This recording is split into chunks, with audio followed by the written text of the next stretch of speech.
everyone, my name's Stonesy Boy, and welcome back to Reading with Stonesy.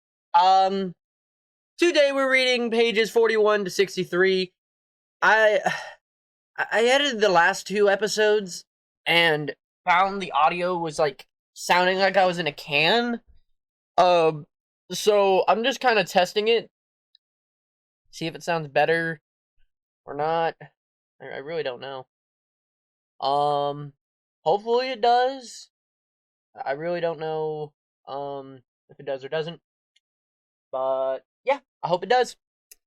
Because today we're reading pages 41 to 63 of the Gumdrop Angel, finishing it off. And the next time we're reading, another one.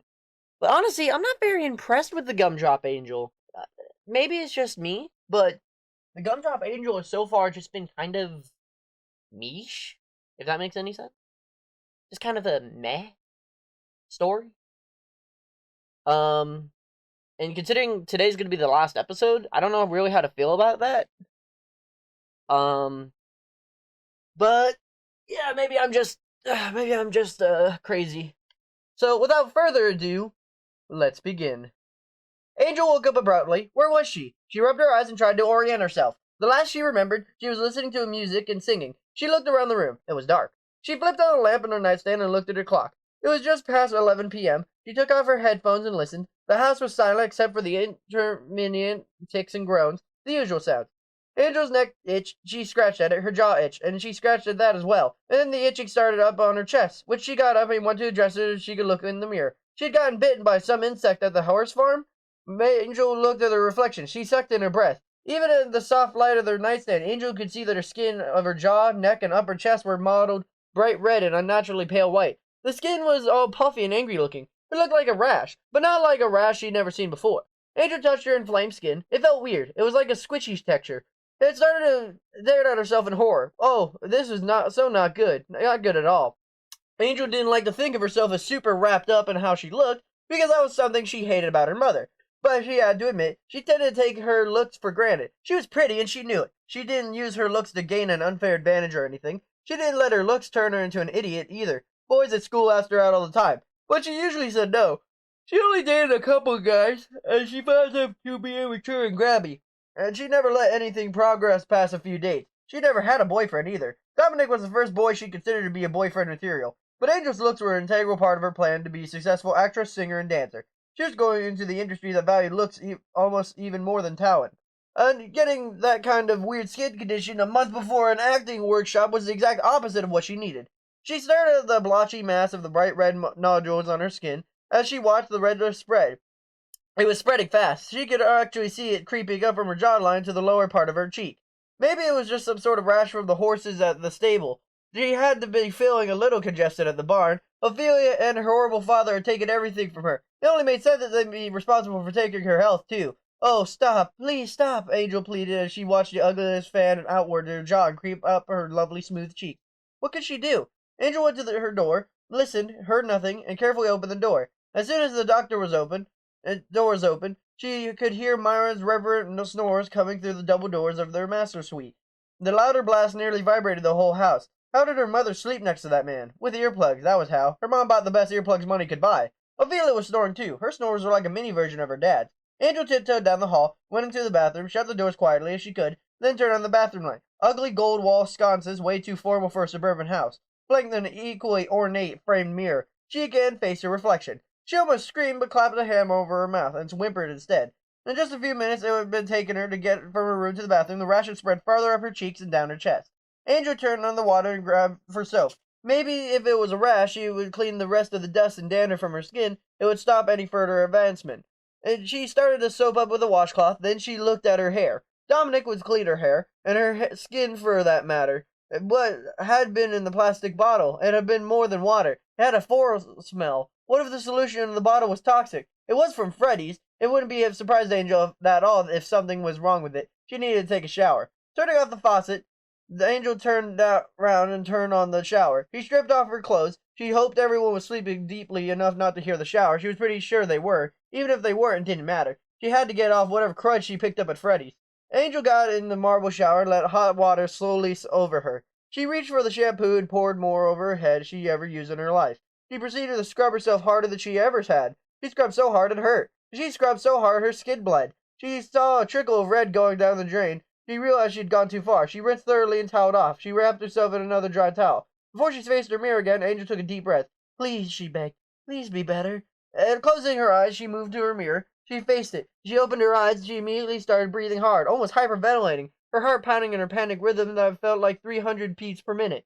Angel's legs went out from under her. She sank down onto the fluffy white bath mat. She started to cry as her mind relayed the hideousness she'd seen in the mirror. The rash was both on her cheeks now and had been moving upward. They had reached the bottom of her cheekbones already. A ravish was going down, too. It covered most of her chest. She spread to her shoulders. It must have gotten so fully into her system that washing did no good. What should she do now? Angel started to put her head on her hands, but she stopped herself. What if it got on her hands, too? Angel looked wildly around the room as the solution to her problem was going to present itself. None did. What do I do? She asked. She didn't know for who she was asking, but for some reason she got an answer. Angel snapped her fingers and crawled over the vanity cabinet under the sink. She threw the doors open and began pawing through the first aid and other supplies stored there. She thought, yes, there it was. A few months ago, Ophelia got poison ivy. Angel's mom bought a clamming lotion. Maybe that should help.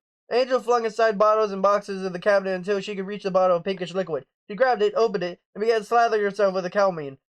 When she was done, she sat on the floor and tried to calm her breathing. In through the nose, 1, 2, 3. Out through the mouth, 1, 2, 3. She did this 10 times and told herself everything was okay. The itching wasn't as bad, she didn't think. That was good, right? Angel sat and breathed some more. She could feel her heart rate slowing. It's going to be okay, she told herself. Everything's fine. You'll have the little rash of stuff bottle. That's not that different, really, from getting a poison ivy rash. Ophelia had survived that just fine. Angel would be fine, too. Angel realized she was getting cold. She reached into the cabinet for a third towel. That's when she saw the rash could now be seen on her upper arms, well below the edge of now crusty calamine lotion. No, Angel gasped. She jumped up and her heart hammered again. She looked in the mirror. Her mouth dropped open. Not only was the rash spreading well beyond where she'd put the calamine lotion, but the rash looked different now. No, was the calamine making it worse? Angel thought back in the shower and rinsed off all the lotion. Getting out again, she wrapping herself in a new towel. She forced herself to return to the mirror. A shriek terror caught in her throat. She stared into the shiver uncontrollably. She was turning into a lizard, a slimy, squishy-looking lizard. From beneath her eyes, down to her entire face and neck and chest, was now moving lower on her arms. Gelatinous-looking scales were forming on her skin. The scales were red and gray and pink, and they looked moist and spongy, even though she just dried herself off. Angel was horrified, but also unable to look away from the horror unfolding in her mirror. What was it? She examined her arm and carefully touched one of the gooey scales. It felt springy, like a rubbery pillow, kind of vicious to the touch. It felt like a wet gumdrop. Angel sucked in air. Could this have something to do with that stupid gumdrop nose? She closed her eyes and ground her teeth together. This is all Ophelia's fault. If she had been her stupid party and gotten that stupid nose, Angel would have had an allergic reaction to the nose. What was in it? Wait, allergic reaction. Whatever was in the gumdrop nose, or not, that caused it. Angel could have been having an allergic reaction. That was easy enough to fix, right? Angel turned across the bathroom into the wall cabinet next to the door. This is where their mother kept an over-the-counter medicines she didn't want Ophelia getting into. Surely they had some antihistamines. Angel opened the cabinet door and started frantically through the boxes, bottles, and vials. Yes, Angel spotted a box of antihistamines, and she didn't even bother to read the dosage instructions. She took 3 of them. Then she sat on the toilet seat and waited. And she didn't know how long to wait. She didn't know how long it'd take for these things to start working. And she sang softly while she waited. She sang 3 full songs. Her eyelids started to feel heavy. Didn't antihistamines make you feel drowsy? If so, that meant the pills were working. Excited, Angel stood and looked in the mirror again. She again had to cover her mouth so she wouldn't scream. Her eyelids weren't heavy because they were drowsy. Her eyelids were heavy because they were now covered in the sticky scales. So was most of her forehead and the rest of her arms. Making sure her towel was securely tucked around her, Angel grabbed her discarded clothes, slapped off the bathroom light, threw open the bathroom door, and ran down the hall toward her room as quietly as she could. She couldn't handle this on her own. She needed to get to the hospital. She had to get dressed, and she didn't want to put on clothes she just took off. They'd be infected. She probably should have even been carrying them, but it was too late now. She was past her mom and Myron's room. She hesitated. She wondered if she could wake them. No way. What was wrong with her? Were the gloopy scales spreading her brain too? If she had normal parents, loving parents, of course she'd go to them for help. But her useless mother, and she had Myron. She had 2 people most responsible for everything wrong in her life. There were jerks who wouldn't help her with college because they were too busy spoiling her brat of a stepsister. No way she was going to ask them for help. In effect, she had no family. She was alone. Angel slipped into her room. She leaned back against the door. She called one of her friends. She did not have what she called a BFF. She hung out with a lot of kids in the drama department. One of them might help her. As soon as she had the idea, she dismissed it. She didn't want those people to see her like this. They might help, but they also may see her situation as an opportunity. Looking like this, she wasn't going to be able to perform the final spring performances. No, her friends would be more likely to gloat over the predicament than help her with it. And what would about the teachers? No, same thing. They were supportive, but their support had to do a lot with her look. She didn't let them see her like this. She saw herself in the ER, all by herself, but surrounded by dozens of strangers. ERs were busy places. Did she really want to be seen like this in a crowded place? Absolutely not. No, the ER wasn't the place for her. Shouldn't go to the hospital. If something from Freddy's was causing this, there was only one thing to do. Dropping her pile of clothes, Angel carefully poked the pockets until she found Dominic's card. Here she thought she was a great guy. She should have known better. Why did she think someone who worked at a nasty pizzeria would be a good guy? Dominic wasn't good. He worked for an awful place that made her sick. Well, now that she was going to have to help her, she'd make him help her, and he was going to be a piece of her mind, too. What kind of crud was in Freddy's anyway? Were the food and the candy poisoned? Was the water full of toxins, germs? Did she pick up a virus there? Angel ran to the hallway side table, grabbed the phone. Please be there, she breathed. She dialed Freddy's number. She did say he would always call her, but he also wasn't sure of the time the arcade closed. It was really late. Dominic answered on the third ring. Freddy Fazbear, Pizza, he began. What did you do to me? Angel snapped before he could finish. Angel, is that you? Yes, it's me. Or at least it is for now, but I don't know how much longer it's gonna be me. I'm sorry, can you slow down? I think it might be missing something. You're not making sense. What do you have in that horrible place? She wanted to shout, but she didn't want to wake everyone up. So she asked her a question in quiet, clipped tones. Can we back up? I feel like I've got a train in the middle of its run. I don't know where it started. I don't know where it's going. Stop trying to be clever. I'm not being clever. In fact, I'm being pretty dense. I really don't know what you're talking about. Can you please start from the beginning? I should have known you were different from other guys. Sure, you seem different, but you were just playing games, weren't you? What did you do to me? Dominic sighed. Angel, please tell me what's going on. I'm turning into a slimy, squishy, disgusting lizard. That's what's going on. I have these poochic scales spreading all over me. Angel thought she heard Dominic groan, but she didn't stop talking. That's what's going on? And it has to do with something to do with being at Freddy's today? It could have been whatever you had in the plastic bottle, maybe. Or something in the food or candy. Or, you tell me, something at Freddy's did this. Dominic was silent. He was still on the line. Angel could hear breathing. Dominic? Dominic still didn't speak. Are you there? Angel asked. Another few seconds passed. I'm sorry, Angel, he finally said. So you know what's wrong with me? You need to come to Freddy's, he said. He didn't answer me. Come to Freddy's and I'll explain. His voice, already so smooth and deep, dropped even lower. It soothed her. She should feel her heart rate slow just a little. And I'll help you, Angel. Just get to Freddy's. Angel's fury at Dominic at a stupid pizzeria abated enough to feel a spark of hope. You'll help me? Her voice sounded small, but she didn't care. Yes, I'll help you. Just come here to Freddy's. Okay. And Angel? Yeah? Hurry. Okay. Bye. Angel hesitated for a moment and said, bye. Angel sat on the floor for several seconds, clutching the phone and listening to dead air at the end call. Dominic would help her, and maybe he hadn't betrayed her after all. Maybe everything would be okay. Angel suddenly realized how much time she was waiting, and she dropped the phone, jumped up, and ran back to her room. Angel yanked on a bureau of drawers and pulled out fresh underwear, a bra, jeans, and a t-shirt. She threw on her clothes as fast as she could, and then thrust her feet into her sandals. Okay, that was the easy part. Now, how did she had to get to Freddy's? She couldn't walk. It was too far. Not to mention she didn't want to be seen. She looked at the digital clock on her nightstand. It was 11:35 p.m. Dark, but it wasn't late enough for the street to be totally deserted. She thought about biking. Not even would take her a long time. No, the dreadful jelly scales were spreading too fast. She needed to drive. She had to take her mother's sports car. She drove in the car plenty of times. Sometimes when Myron wasn't around. Her mom would tell Angel she wanted to go out on a drive and felt like being a chauffeur. Angel loved driving the zippy car. She wished it was hers. So driving the car wasn't an issue, but getting away from the house might be. She couldn't deactivate the alarm, get into the garage, open the garage door, start the car, and leave without anyone waking up. She had to. She had to get this handled or her life was going to be totally ruined. Angel grabbed one of her scarves and wrapped it around her head, so it would obscure her face as much as possible. She tucked her hair behind her ears. Suddenly, Angel thought of the way Dominic had tucked her hair behind her ear, her eyes filled with tears. It figured, story of her life. I met an amazing guy and I started turning a clammy reptile, she thought. Would Dominic still like her if she saw the way she looked now? Was he as one-dimensional as all the other guys she met? The ones whose interests went skin deep? He was, at the end of it, even if he wasn't. How could they go out with her looking like this? How long would it take for this to go away? Would he be gone by graduation? By the time she left for summer workshop? Why couldn't things go Angel's way for a change? It really wasn't fair.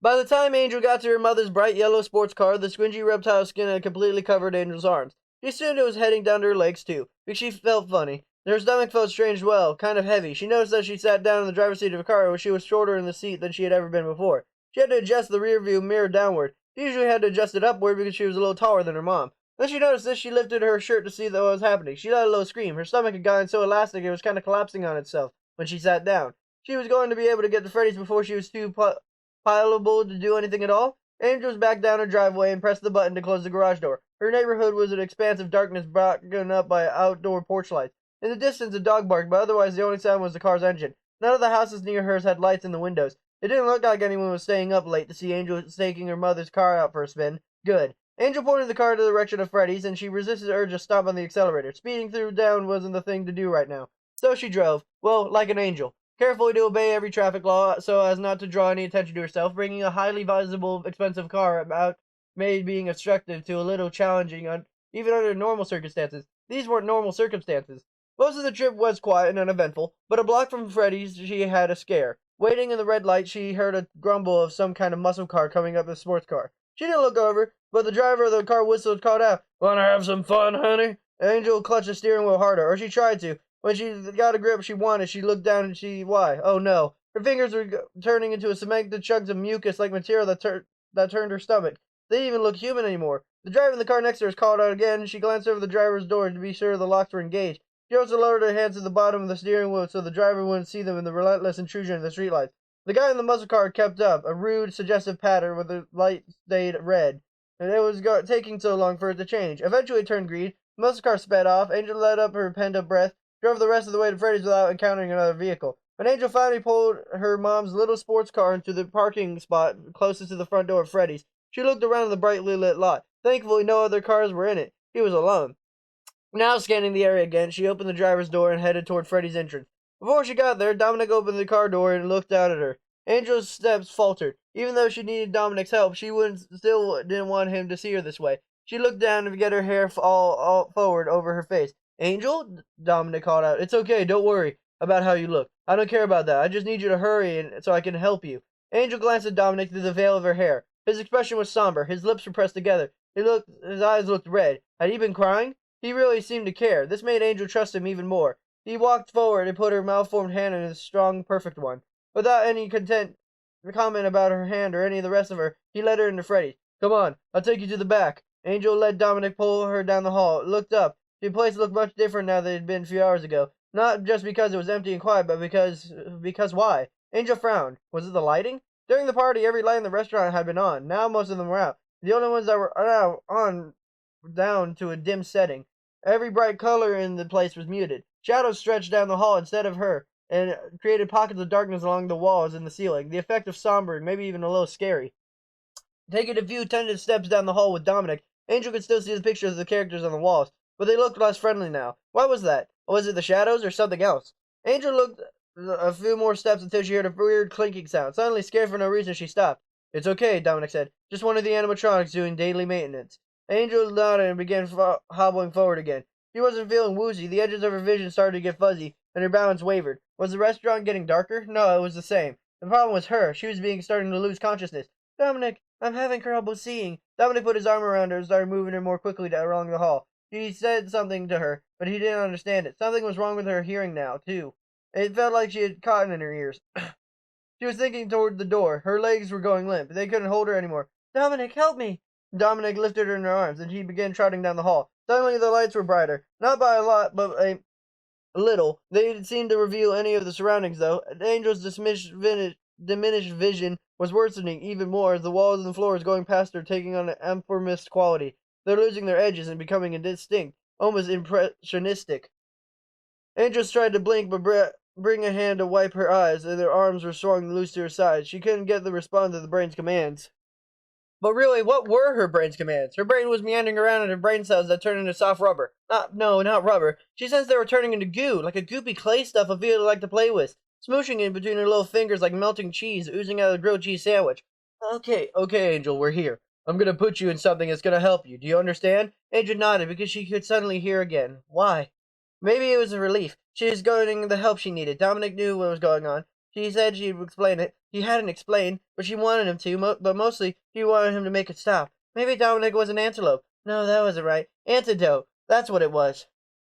She tried to talk again, but she couldn't. She could see again, though. Like her hearing, her eyesight had miraculously cleared up. She blinked, and she could now slowly see that Dominic was getting ready to lower her into a box, which was a pretty box. A shining wood box in a grain of swirly and lovely that Angel wanted to become part of the box. She wanted to be the box to embrace her, hold her, and keep her safe. As soon as she saw the box, Angel no longer cared about what was happening to her. She didn't care about why it was happening either. She didn't need an explanation. She was there and she was supposed to be. Dominic bent over and began to put Angel in the box. She tried to speak again, but she wanted to say thank you. All she could say was, I know, Dominic said. It's going to be okay. His voice sounded odd, broken, like he was crying. Angel felt moisture in her head. When Dominic leaned her over to her, tears. She wanted to tell him it was okay. She was in the box now. It was her box. It belonged to her. She belonged to it. Angel felt something praying at her eyes and her mouth. She felt hands prodding the skin in her arms. It's okay, Angel, Dominic repeated. It will be just a few hours at most.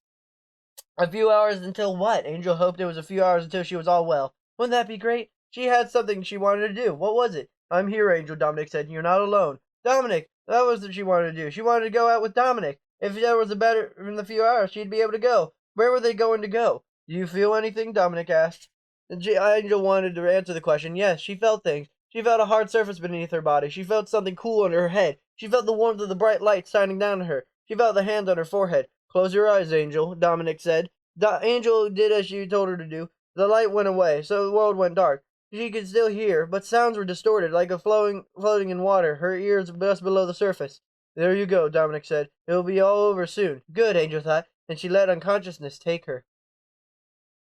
Angel woke up abruptly as if anyone poked her and shouted at her. She was fully alert. This was good, wasn't it? She had a vague memory of being really out of it before she went to sleep. The rash had done something to her thinking. The rash! Did she still have it? Angel tried to sit up. She couldn't. She couldn't move at all. What was going on? She tried again. She could feel like she was paralyzed. Nothing feeling at all. Angel writhed and hit her forehead on something hard. She squirmed some more in her elbows, knees, and whacked something hard. Not paralyzed, confined. In what?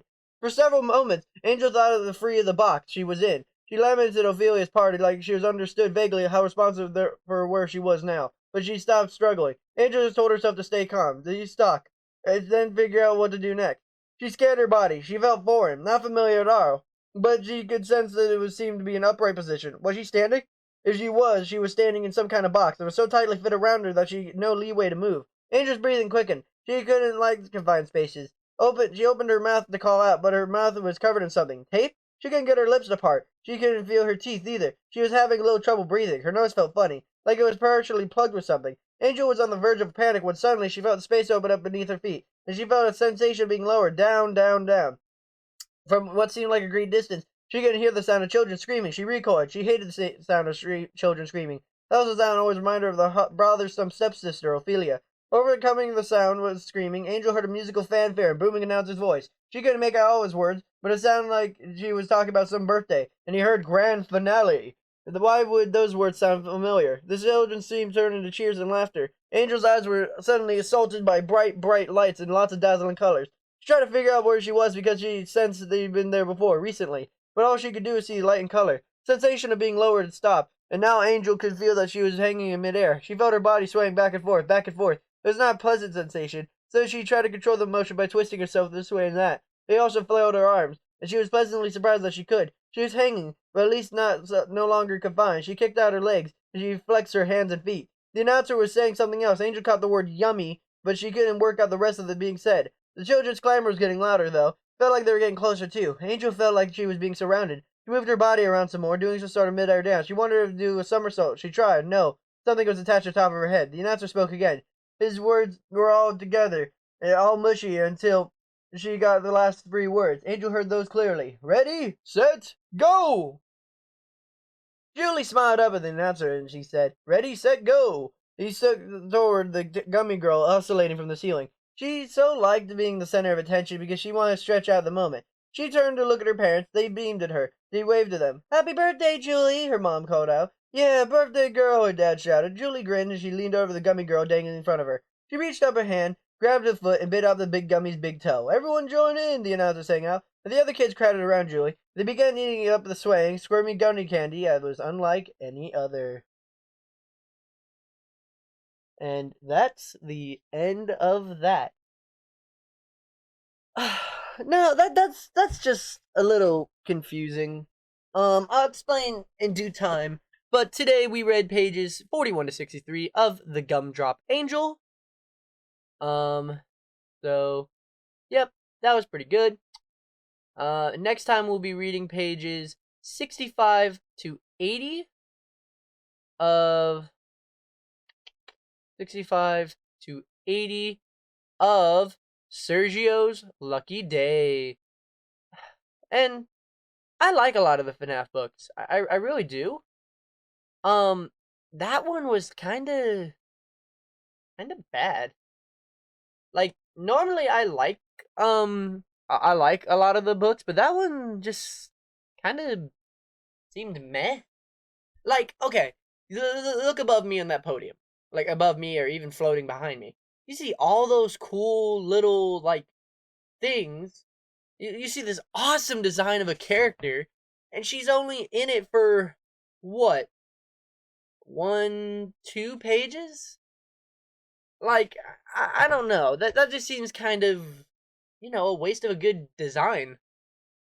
I mean, even though it's a book and we can't physically see her, you see something like that, where it's a scared girl that's slowly being consumed by candy, and you make the entire story about her having a trifling family, and you can't even be like, oh, there's not many pages they could have worked with. It's 65 pages with an average of like what 3,000 to 10,000 characters per page. You could easily do something with it. I don't know. I think it had a great start, a mediocre middle, and a pretty decent end. Because it started off of her hating the birthday party, which is really reminiscent of books like Fetch, where similar stuff would happen, where they're like, "Oh, I hate being in this family." But I mean, I don't know. Just the way it was written, I feel like maybe this one was like what they were trying to get away with was Freddy's location is converting people, and it's supposed to be this like psychological thing of, oh, they're turning girls into this, and oh, it's a gumdrop. And that whole scene of the announcer going like, make sure no one eats the gumdrop nose except the little girl. I mean, I understand that, like, oh yeah, that's so cool. Only the little girl can, so then she would eat it and then turn into it. And then it could be like a commentary on she eating her own like over and over and over. But then it kind of brings up a plot hole of, let's say Ophelia did eat it. How would they get Ophelia back? You know? She would just become a gummy girl, wake up, the parents would go, oh no, she's a gummy girl. So did they only do birthdays for girls with sisters who had lament life? Or did they... See, it just leaves a lot of stuff to be desired. What I think they could have done, what I seriously think, as a writer, as a fellow writer, I think they could have done something like, with this birthday celebration, they're doing a Freddy Fazbear sleepover. And of course that would make the reader go, oh no, they're having a sleepover at Freddy's. And we already know in the games that that's not going to end well. Oh no. And it's not like sleepovers or breakout nights aren't a thing in real life. The Red Barn in California does it all the time. Or I've even heard Dave and Buster's does it too. The breakout nights where you could stay over overnight. And yeah, I mean, there's places that do that, so it's not really unrealistic. But then again, a girl becoming gummy isn't either. But I mean, yeah, they could have done that. Just bringing the whole family thing in such a short story, it doesn't make any sense. And it kind of sucks because I know Adria Wagner is a great writer. She wrote one of my favorite stories, which is very similar to this one, as a matter of fact. Of I think it was Haps. I think it was in Haps. She wrote the last story of a girl becoming or surrounding being goop and everyone dying of cancer. That one was great.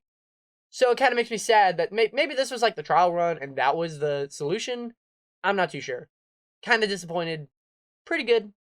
And yeah. Hope you guys enjoyed today's short story all the same. Next time we'll be jumping on to a new story, Sergio's Lucky Day.